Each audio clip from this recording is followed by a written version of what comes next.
Hello, lovelies, and welcome to Love Life with Court. As always, I'm your host, Courtney Irving, and today you are joining me in the LLWC studio. I'm so beyond excited, and throughout the next few weeks, you're going to see a lot of big changes, in one of that being the lighting. I was like, you know what? There's never the perfect time to start doing something, and although the studio is not even close to done, I just wanted to dive in. I wanted to show you guys the process. I wanted to take you along. So I figured what better to dive in with a podcast with my new studio. And the lighting's going to eventually improve. The quality of the video is going to eventually improve. But for now, this is what you get. So without further ado, let's get started.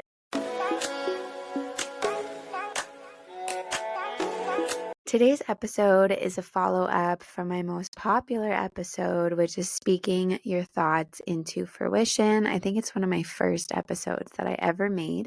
Go check it out if you want to learn more about the framework of manifesting and law of attraction, and essentially just shifting your mindset to a more positive mindset where you are able to align your desires with your thoughts and your words. However, today we'll be focusing on speaking abundance into your life while analyzing any core beliefs that you have about receiving money or giving money, and as well as in general, what the meaning of money is to you. So first things first, we're going to be analyzing 4 core money beliefs. And by doing so, this will give you a greater insight on how money impacts your life, including your choices and also your financial success. Now, like I said, there are 4 core money beliefs, and typically you're a combination of them. But as I'm going through them, you might see one out of the 4 stand out more. And this is typically how you would identify your beliefs of money at this point. So the first one is being money avoidance. And the typical script for someone who has money avoidance is money is bad, I don't deserve money. Now, if you are a money avoider, you're typically a self-sabotager of your own success, specifically your financial success. And you may tend to overspend due to poor budgeting management, and also feeling like when you have money, it needs to be spent. When you don't have money, you can't wait to get money again. The starting point to overcome being an avoider is to set financial goals that are easy to achieve and can be used to do good things. This will begin your relationship with money and building a more healthy relationship. Number 2 is a money worshiping. And typical script for someone who's a money worshiper is money can buy happiness and all my problems would be solved if I had more money. I'm sure if you are not like this, you know someone who is. And money worshipers, if that's who you are, you'll tend to accumulate credit card debt, buy things to feel or achieve happiness, and prioritize work above all things. And even though you work so much and it consumes so much of your life, oftentimes you're in debt or you just have a very unrealistic relationship with what money looks like for you. Now, a good starting point if you are a money worshiper is to focus more on the intentions of your purchase and add giving to your budget. Now, number 3 is money status. And a typical script for someone who is a money status seeker is things like, I need to own the latest and most popular things to impress my friends, and my success is defined by my fancy car or my designer clothes. And someone who is a money status seeker, they do not see the difference between their self-worth and their net worth, which is very different, obviously. And a starting point to overcome being a status seeker is to live within your means by creating a realistic and balanced budget. So really balancing your needs and your wants and ensuring that that is embodying your monthly income. So not overspending, but allowing yourself some of those wants as well. Now, number 4, and this is the last one, is a money vigilant. And a script for someone who is a money vigilant is, I am so anxious about my finances, or I could spend my money on things or experiences, but I rather save it in case something happens. Now, for money vigilance, these people are excessively stressed about finances, even though their finances are doing good. Now, if you are someone who identifies as a money vigilant, you'll struggle enjoying your money, and you either hoard or accumulate wealth out of fear. So you don't save with the intention of feeling good about it, but instead you save because you worry that there will be a day that you don't have that money. Now, a good starting point for someone who is a money vigilant is to include wants into the monthly budget, especially for people who are super stressed about finances, even though they have the finances or have accumulated a good sum of savings over the years. It's important to find a good balance in between putting away savings in case a rainy day comes, and also doing things and spending money on the things that you want. Because that, I'll soon get into, is all correlating with the energy that you are giving out. Tying in with that, you don't want to be any of these really. What you want to do is find a balance. You want your beliefs to kind of incorporate everything I've gone over. And moving forward from that, when you think about money, I want you to think about this. Number 1, the universe is abundant. Everything around you is abundant. When you spend money, you are abundant, you are giving abundance, and it is all energy. It is all abundance. It is all vibrations and frequency. Number 2, the universe wants you to prosper. You may think, money's not meant for you. I was always meant to be poor. I was always meant to just have enough. But the universe wants you to prosper. And number 3 is all prosperity begins with belief. If you have these limiting beliefs that, maybe you were born into a low-income household, and that is what is defining who you are today in terms of your financial status. All prosperity begins with belief. Number 4, money is an abstraction. All money, all numbers, it's all an abstraction. And that ties in with what I continue to say. Number 5, money is energy, and it will appear as you really feel about it. However you feel about money, the energy that you're putting out about money, that is how it will appear. Number 5, I've lost track now.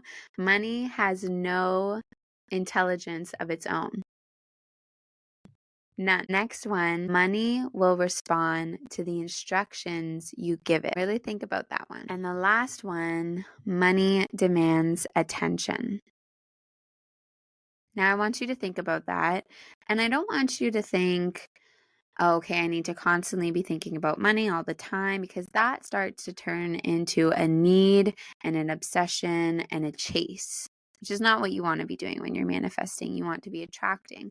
But what I mean by money demands attention is that whatever you give into your thoughts of money, your perceived notions of what money will look like for you in the future, visualizing gratitude, that requires attention.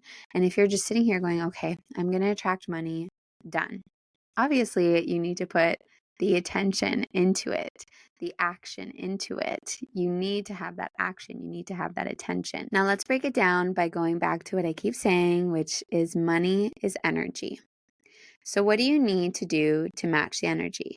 You need to focus on your vibrations, focus on your frequencies, and focus on abundance, not money. Money responds to the energy you emit, and it is drawn to the vibrations of abundance and prosperity, in the sense that what you believe and how you convey yourself and show up in the world, that will come right back to you and be returned. And the way you carry yourself in terms of showing abundance and showing prosperity, this is how you attract it, by already believing that you possess it. So small ways you can possess this mindset of abundance and prosperity is number one, embracing comfort with spending. I'm not telling you to spend carelessly. I'm not telling you to just become comfortable with tapping your card and giving that cash. That's not what I'm saying. But instead, purchase everything with intent and remove any feelings of buyer's remorse. And I'll give you a simple example. You're buying groceries and you're just throwing in all these healthy foods that maybe you won't cook, but at least you have good intentions on buying those, right? Or whatever it is. You're buying treats, whatever it is, right? Now, if you're just like, oh, just throw it in, just throw it in, just throw it in, is what I typically get. Is there a lot of intention from that? Probably not. And then what happens is maybe a week from now, that food goes bad, and then you're like, oh, why did I buy that? That was such a waste of money.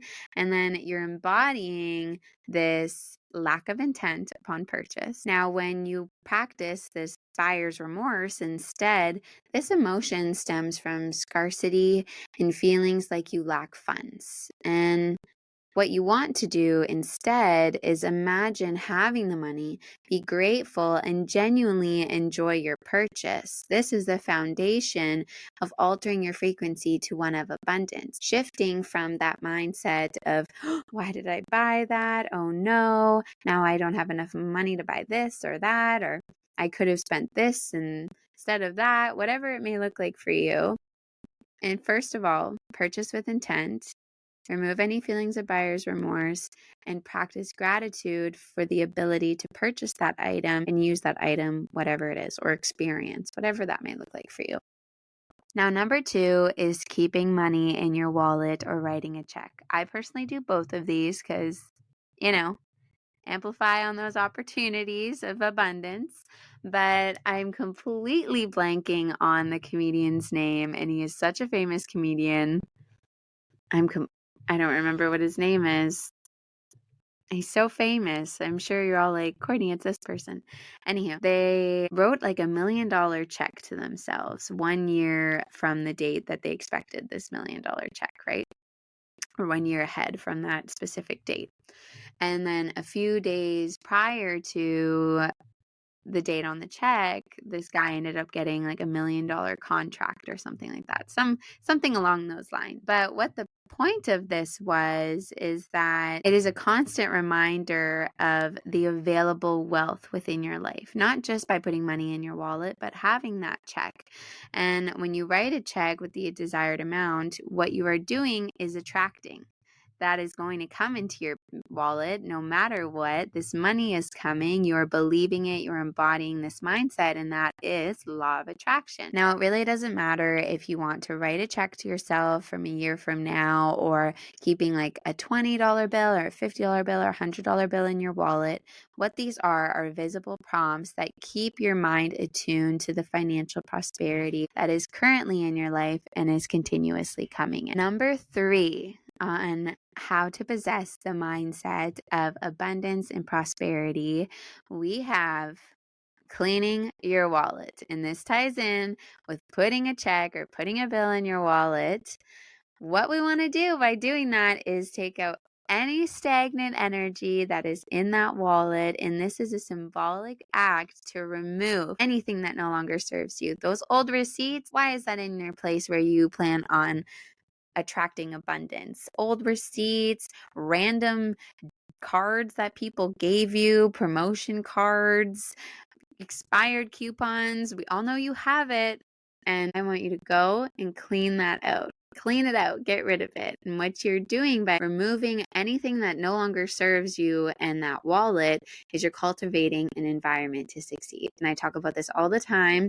And it's not just an environment to hustle or an environment to learn or an environment to relax. Something as small as your wallet, that is an environment to succeed. If every time you open your wallet and you have old receipts falling out and change falling out and it's not properly organized, you can never find your credit card or whatever it is, you are creating creating an environment of hostility in the place where it matters the most, especially if you are attracting abundance.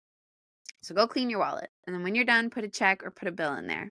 Number 4, immerse yourself in environments that exude abundance. This could be things like stores that you want to shop at or parts of the city that you eventually want to live in. Whatever environment that you envision yourself as the most abundant and prosperous self, begin to put yourself in those environments right now.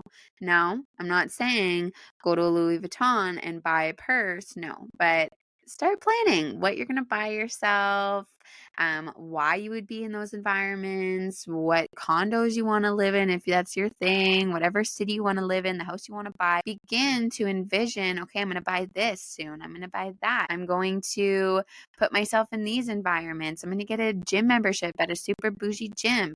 Go get a test trial. Whatever your most abundant, prosperous, and luxurious self looks like, begin to put yourself in those environments now. Now we have 2 more, so stay with me because we're almost there. Number 5 is feng shui. And if you're like, Courtney, what are you talking about at this point? You completely lost me. Stick with me, because anytime you are taking the opportunity to make your environment thrive and putting in time and intentions on cultivating abundance within your life, that embodies your law of attraction, manifesting and speaking abundance into your life. Now, this feng shui tip is all about finding your wealth area. It's super simple. All you have to do is stand at your front door. So my front door is this way. And what you're going to do is find your furthest left. Now, that could be a bedroom at the end of the hallway on the left, and you're going to find the furthest left corner within your home. And first of all, what I want you to do is analyze what that area looks like right now and see how closely it relates to where your finances are at this moment. And I'll give you a little funny story. Now, when I heard about this, my finances were no bueno.